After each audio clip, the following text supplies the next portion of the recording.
당신들한테 고객은 숫자에 불과한 거야? 사람의 존엄성을 이렇게 짓밟아 놓고 이제 와서 사과한다고 해결될 것 같아? 내가 이 은행에 20년 동안 쌓아둔 신뢰가 이렇게 가벼운 거였어?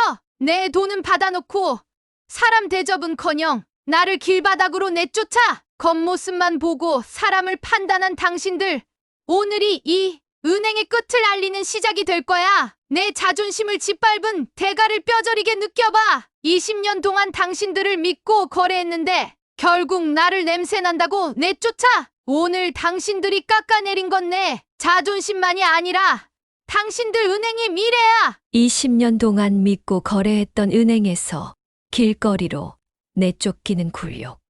주인공은 그 순간 자신의 자존심이 무너지는 것을 느꼈습니다. 하지만 그 굴욕은 끝이 아니라 시작이었죠. 지금부터 그녀가 겪은 치욕과 이를 계기로 만들어낸 놀라운 반전의 이야기 속으로 들어가 보겠습니다. 안녕하세요. 저는 수원에 살고 있는 67세 이정순입니다. 젊었을 때부터 부동산 투자에 관심이 많았어요. 남편과 함께 수원의 중심지에 건물을 하나둘 매입하며 바쁘게 살아왔습니다. 그렇게 열심히 일하다 보니 어느새 수원 지역에서는 제 이름을 모르는 사람이 없을 정도로 알려지게 되었죠. 사람들은 저를 수원의 부동산 여왕이라고 부르곤 했어요. 그 시절에는 이 호칭이 저에게 자부심이자 삶의 원동력이었습니다. 힘든 순간에도 내가 할 수 있다는 믿음으로 버티게 해주는 말이었거든요.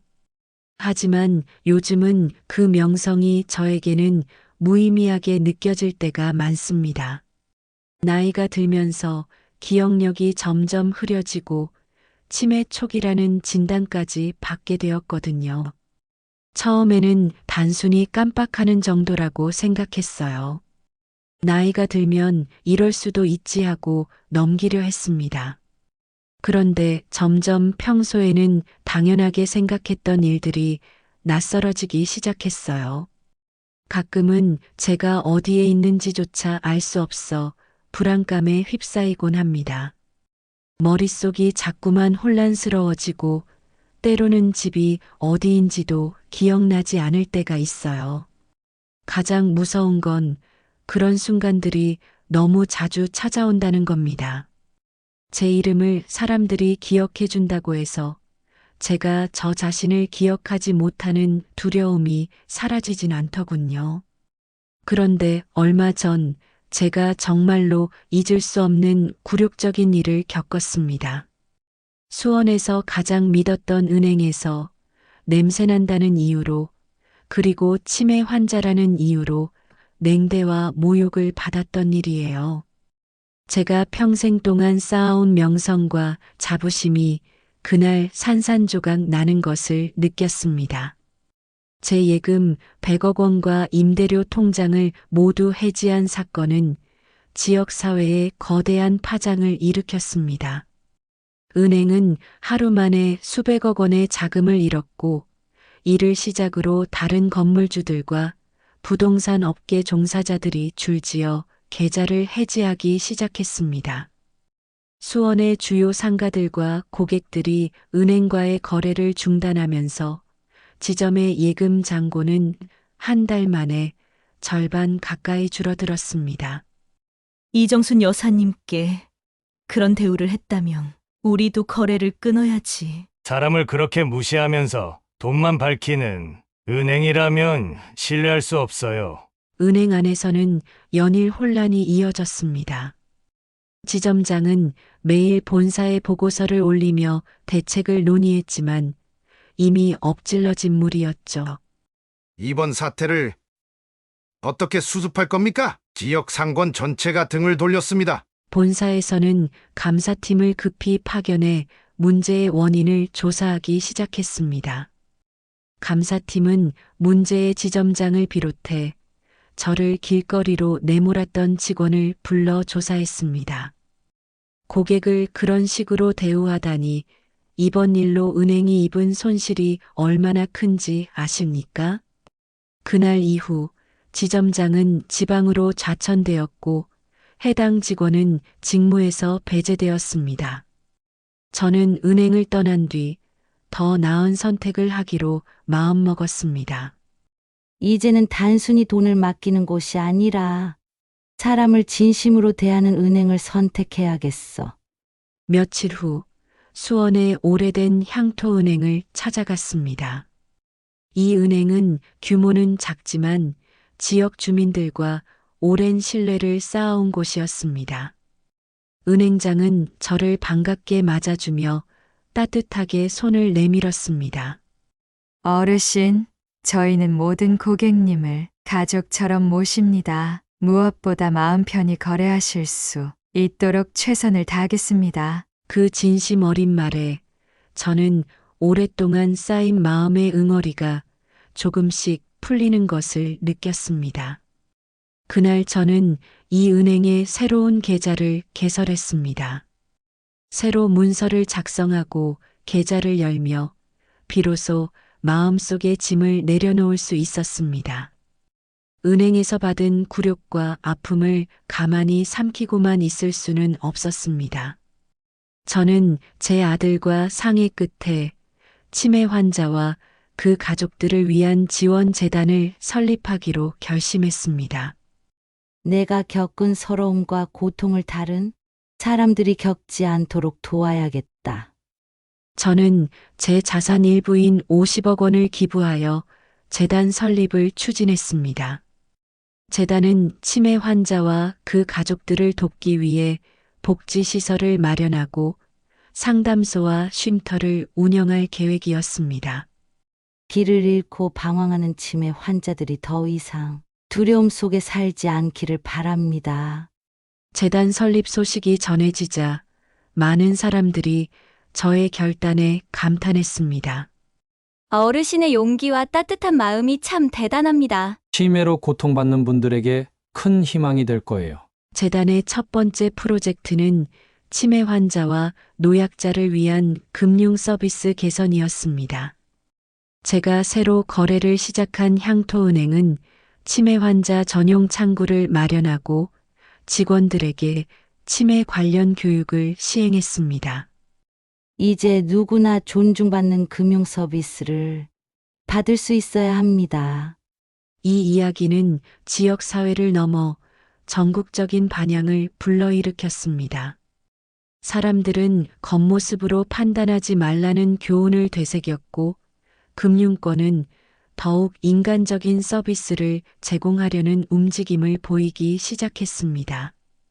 제 이야기가 이렇게 많은 사람들에게 영향을 줄 수 있다는 사실이 참으로 놀랍고도 감사했습니다. 치매라는 병은 제 기억을 앗아가지만 제 삶이 누군가에게 희망이 될 수 있다는 사실이 저를 다시 일어서게 합니다. 재단 설립 이후 저는 자주 창가에 앉아 제가 만든 변화를 생각하곤 합니다.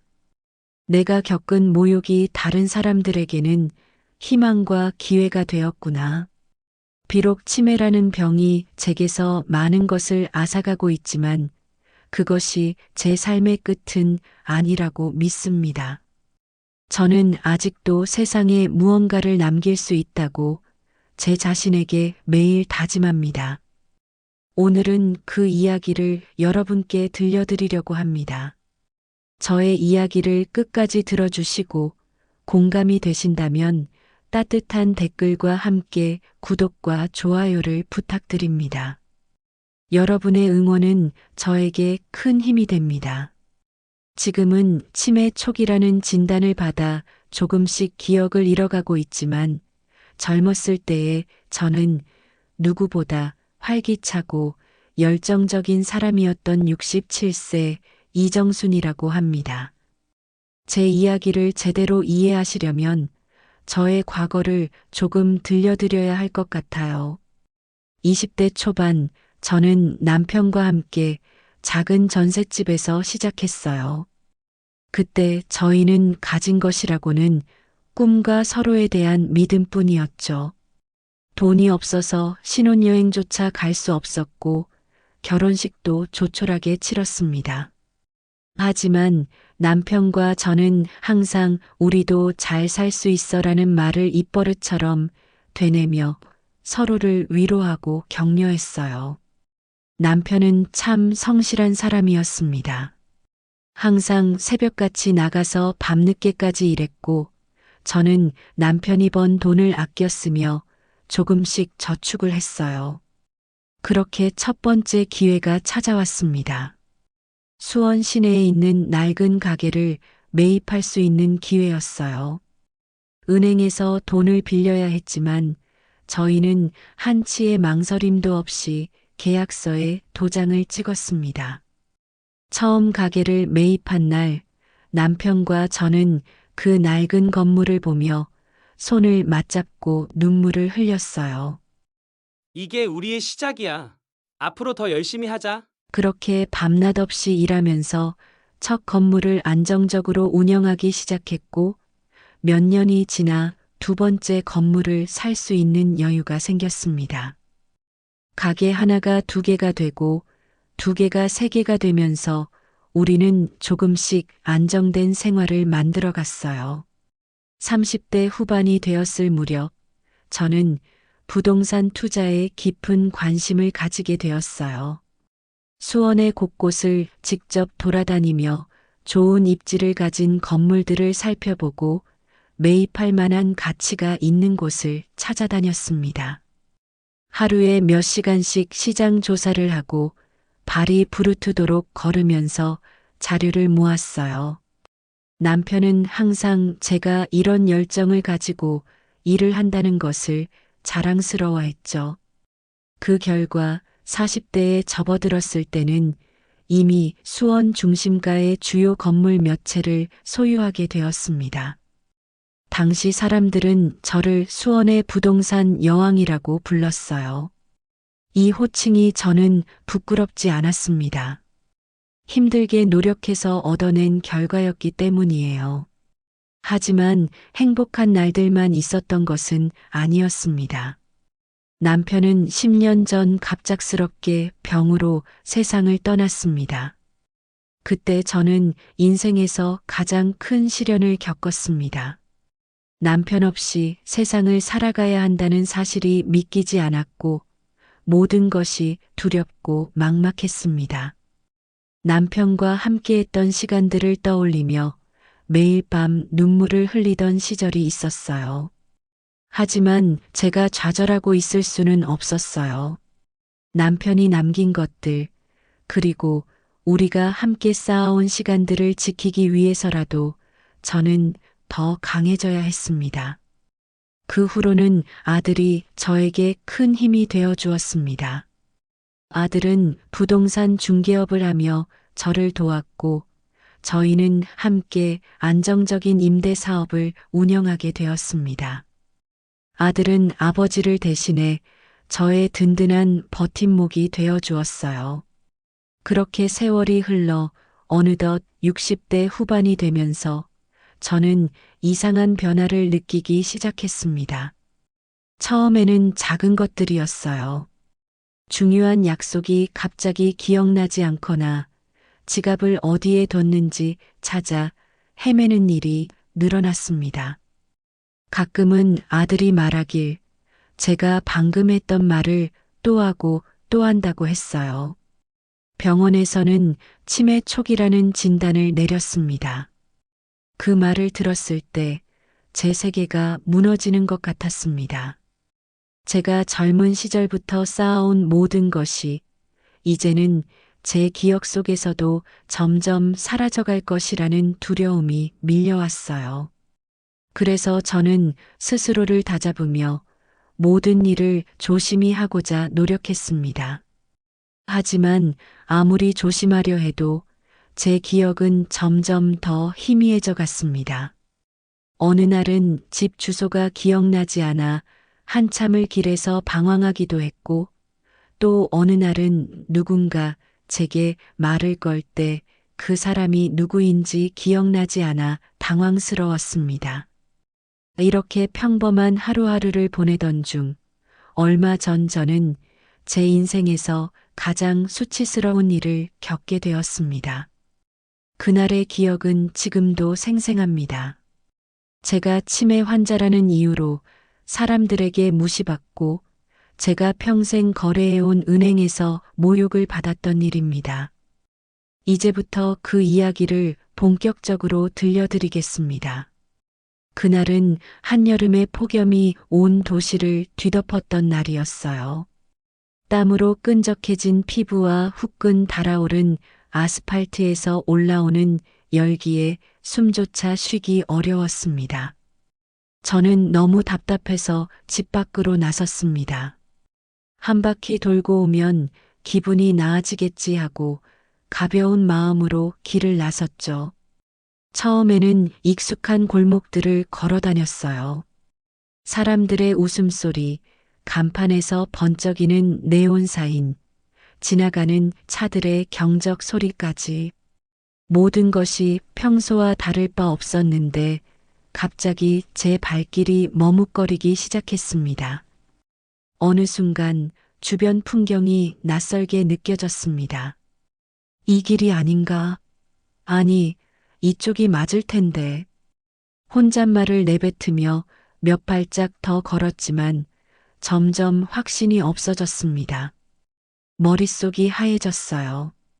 제가 어디에 있는지, 이 길이 어디로 이어지는지 아무것도 알 수 없었습니다. 심장이 쿵쾅거리고 숨이 가빠졌습니다. 여기가 어디지? 당장 대답을 들을 수 없는 질문만 입안에서 맴돌았어요. 그 순간 너무 무섭고 외로웠습니다. 한여름의 태양 아래 저는 혼자였습니다. 목이 바싹 말라왔습니다. 몇 번이고 입술을 축였지만 소용이 없었어요. 땀은 비 오듯 쏟아졌고 아스팔트에서 올라오는 열기가 제 발을 타고 올라와 온몸을 녹이는 것 같았습니다. 주머니를 뒤져봤지만 동전 한 푼 없었습니다. 어떻게 물 한 모금도 살 수가 없단 말인가. 혼란스러운 머릿속과 더위에 지친 몸은 점점 더 무거워졌습니다. 희미한 의식 속에서 벤치를 찾아보려 했지만 제 시야에는 더운 공기만 아지랑이처럼 피어올랐습니다. 걷고 또 걷다가 낯익은 건물이 시야에 들어왔습니다. 희미한 기억 속에서 떠오르는 이름. 그곳은 제가 20년 동안 거래해온 은행이었습니다. 저기라면 괜찮을 거야. 내가 믿는 곳이잖아. 그렇게 스스로를 안심시키며 발걸음을 옮겼습니다. 은행에 들어서는 순간 시원한 에어컨 바람이 얼굴을 스쳤습니다. 그 차가운 공기가 그 순간만큼은 구원처럼 느껴졌어요. 무거웠던 몸이 잠시나마 가벼워지는 기분이었습니다. 그러나 그 기분도 잠시, 제가 안으로 들어서자마자 은행 안 사람들의 시선이 저를 찔렀습니다. 저 사람이 왜 여기 들어왔지? 냄새가 좀 심하지 않아? 귓가에 들리는 수군거림은 제 몸을 조여왔습니다. 그들의 힐끔거리는 눈초리가 더위를 느끼지 못할 정도로 제 등을 뜨겁게 만들었어요. 주변 사람들은 저를 피해 자리를 옮기거나 마치 제가 없는 듯 고개를 돌렸습니다. 저는 고개를 숙인 채 창구로 걸어갔습니다. 떨리는 손으로 창구를 잡고 작은 목소리로 말을 꺼냈습니다. 저기요, 물 한 잔만 주실 수 있을까요? 직원은 저를 위아래로 훑어보더니 눈살을 찌푸렸습니다. 여기는 그런 곳이 아닙니다. 나가셔서 편의점으로 가세요. 그 목소리는 차갑고 단호했습니다. 저는 다시 한번 애원하듯 말했습니다. 너무 더워서요. 물 한 잔만 부탁드릴게요. 그 말을 내뱉으면서도 제 자존심이 깎여나가는 것을 느꼈습니다. 직원은 제 말을 들으려 하지 않았습니다. 대신 옆에 있던 경비원을 불렀습니다. 이분 좀 내보내주세요. 다른 고객들이 불편해 하십니다. 경비원이 다가와 제 팔을 잡았습니다. 할머니, 여기는 노숙자가 들어올 곳이 아닙니다. 나가시죠. 그 말은 마치 커다란 돌덩이가 되어 제 가슴을 내려 찍는 것 같았습니다. 노숙자라고? 내가? 그들의 눈에는 제가 평생을 거래해온 VIP 고객이 아니라 길에서 방황하는 초라한 노숙자로 보였던 것입니다. 결국 저는 강제로 은행 밖으로 끌려 나왔습니다.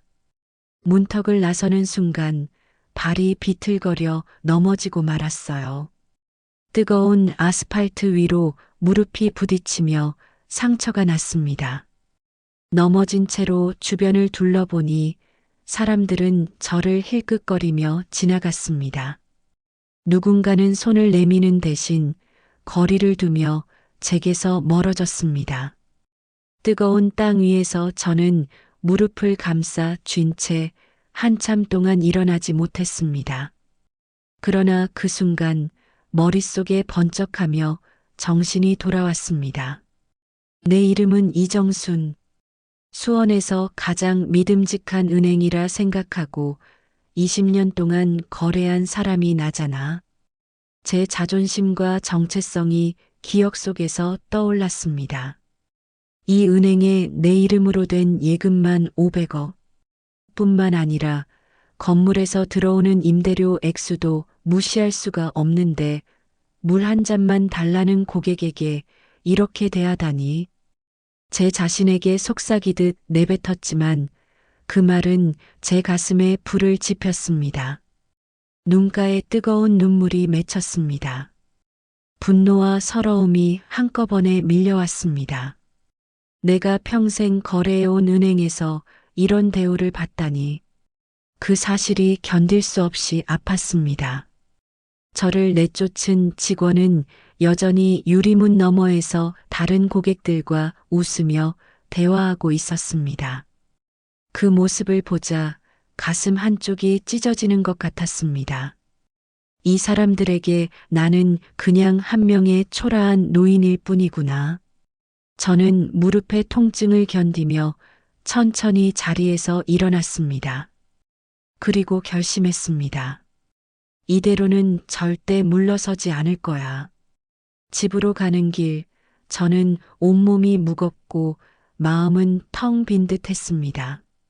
무릎에 난 상처에서 피가 조금씩 배어 나왔지만 그보다 더 아팠던 건 제 마음이었어요. 내가 이렇게 초라하게 보이다니. 젊은 시절 수원의 중심가를 걸을 때마다 사람들이 알아보고 인사하곤 했습니다. 여사님, 안녕하세요. 요즘도 바쁘시죠?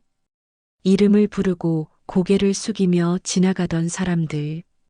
그 기억이 머릿속에 선명했기에 오늘의 모욕이 더욱 참기 힘들었습니다. 집에 도착하자마자 저는 아들에게 전화를 걸었습니다. 수화기 너머에서 들려오는 아들의 목소리는 평소처럼 차분했지만 제가 말을 꺼내자마자 그 목소리는 점점 격앙되기 시작했어요. 엄마, 그게 말이 돼요? 엄마가 거래한 은행에서 엄마를 그렇게 대했다고요? 아들은 제가 하나하나 설명할 때마다 말끝을 채 듣지 못하고 분노를 터뜨렸습니다.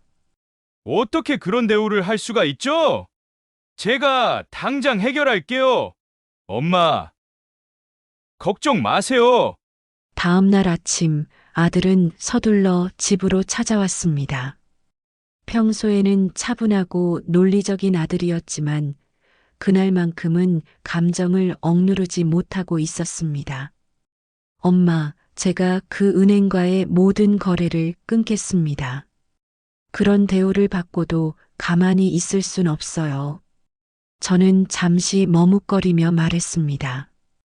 그래도 그렇게까지 할 필요는 없지 않겠니?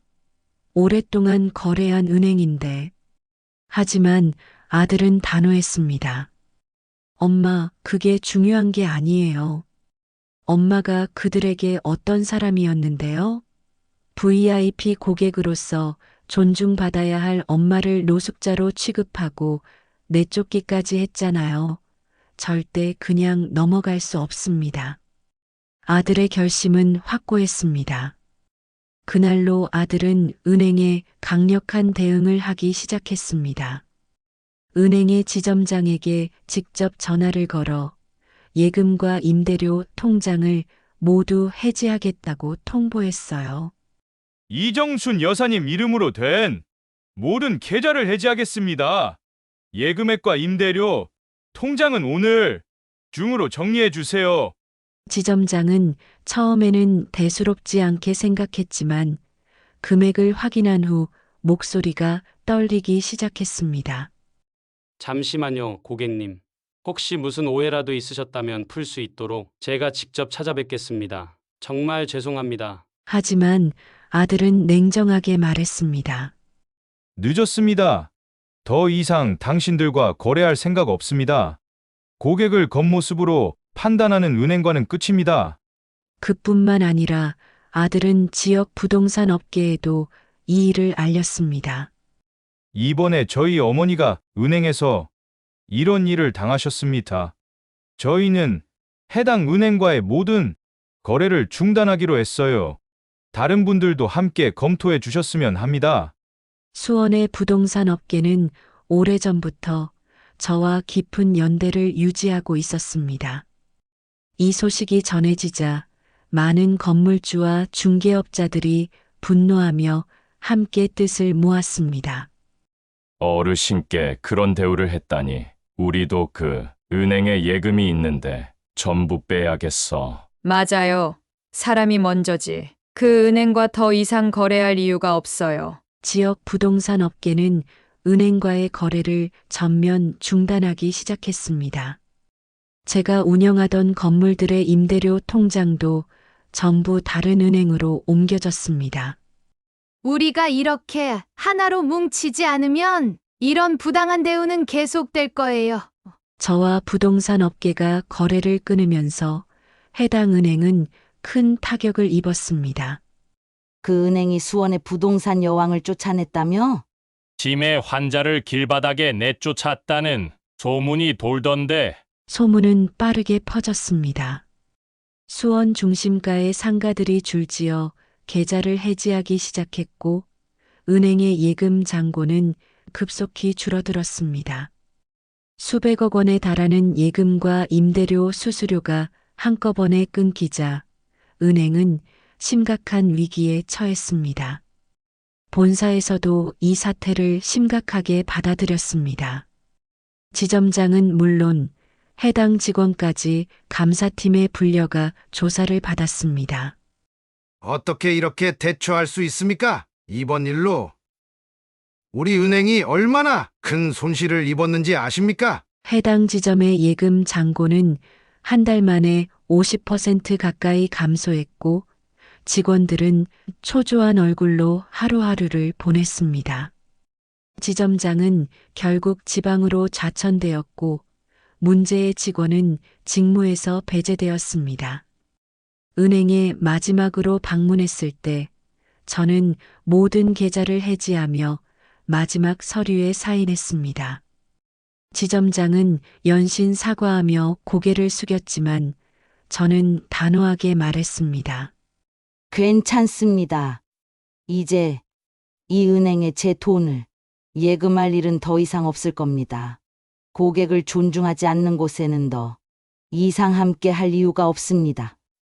은행을 나서는 길, 저는 어제 넘어졌던 자리를 잠시 바라봤습니다. 그곳은 제가 가장 서럽고 초라하게 느꼈던 장소였지만 이제는 다르다는 생각이 들었습니다. 내가 누구인지, 내가 무엇을 할 수 있는지 반드시 보여주겠어. 저는 그 자리를 떠나며 새로운 결심을 했습니다. 단순히 복수를 넘어 그날의 모욕을 나만의 방식으로 극복하고 싶었습니다. 요즘 저는 가끔씩 길을 잃기도 하고 아침에 눈을 뜨면 여기가 어디인지 몰라 멍하니 있을 때가 있습니다. 그럴 때마다 불안감이 밀려오지만 이제는 예전처럼 두렵지 않습니다. 왜냐하면 제 곁에는 저를 알아봐주고 따뜻하게 맞아주는 사람들이 있기 때문이에요. 충정로의 작은 카페 주인은 제가 들어서면 웃으며 손짓합니다. 어르신, 오늘도 건강히 잘 다녀오셨네요. 시원한 물 한 잔 대접해 드릴게요. 그 말 한마디에 제 마음은 편안해지고 제 존재가 초라하지 않게 느껴집니다. 저를 내쫓던 은행의 차가운 시선과는 다르게 이제 사람들은 저를 배려하며 존중합니다. 그 작은 변화들이 저를 지탱해주고 또다시 하루를 살아가게 만듭니다. 제가 거래를 중단했던 은행은 아직도 지역사회에서 신뢰를 회복하지 못하고 있습니다. 반면 제가 새로 선택한 향토은행은 수원의 모든 치매 환자와 노약자를 위한 전용 창구를 운영하며 큰 사랑을 받고 있습니다. 재단의 활동도 활발히 이어지고 있어요. 저는 재단을 통해 이렇게 외치고 있습니다. 치매는 누구나 겪을 수 있는 병입니다. 하지만 존중받고 사랑받으며 살아갈 권리는 누구에게나 있습니다. 현재까지 재단은 수십 명의 치매 환자들에게 쉼터와 법률 지원을 제공했고 그들의 가족들에게는 심리 상담과 교육 프로그램을 운영하고 있습니다. 어르신 덕분에 저희 어머니가 더 편안한 치료를 받고 계십니다. 이런 이야기를 들을 때마다 제가 겪었던 서러움과 상처가 치유되는 느낌이에요. 내 선택이 옳았구나 하는 생각에 감사한 마음이 들죠. 이제는 치매라는 병이 제게서 많은 것들을 빼앗아갔다는 사실에 연연하지 않습니다. 오히려 그 병이 저에게 또 다른 가르침을 주었다고 생각해요. 사람들은 누구나 어려운 시기를 겪지만 그 경험을 통해 다른 사람을 도울 수 있다면 그 인생은 결코 헛되지 않을 거예요. 20년 넘게 거래한 은행에서 물 한 잔조차 거절당하고 길거리로 쫓겨난 기억은 여전히 아프지만 그 아픔이 저를 변화하게 만들었습니다. 사람을 겉모습으로 판단하지 말라는 교훈은 단순한 말이 아닙니다. 그 말은 제가 겪었던 굴욕에서 시작되었지만 지금은 많은 사람들에게 울림을 주는 메시지가 되었습니다. 여러분, 오늘 제 이야기를 들으시며 어떤 생각이 드셨나요?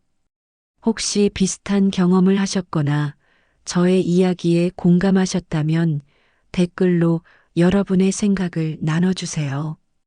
여러분이 들려주시는 이야기가 또 다른 변화를 만들어낼 수 있습니다. 사람의 가치는 외모나 지위로 판단할 수는 없습니다. 모두가 존중받아야 하고 도움을 받을 권리가 있다는 사실을 잊지 않았으면 좋겠습니다. 여러분의 마음이 모여 더 따뜻한 사회를 만들어갈 수 있기를 바랍니다. 구독과 좋아요는 여러분에게 큰 행복이 되어 찾아갑니다. 언제나 가정에 평안과 축복이 넘치시길 바랍니다.